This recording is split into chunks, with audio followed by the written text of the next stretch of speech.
que, com sabeu, de 8 dies de vaga, avui se compleixen a Can Alcover, a Palma, després dels 27 que havia duit en Jaume Bonet. M'ha dit que vos digués: som Tomeu a Mangualda, en vaga de fam des de fa 8 dies a Can Alcover, allà mateix on en Jaume Bonet s'hi posà, avui fa 32 dies.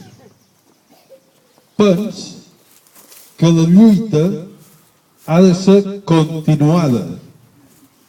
Ens hi jugam el nostre futur. Com més aviat els aturem, manco temps i energia gastarem. Moltes gràcies pel vostre suport, Tomeu.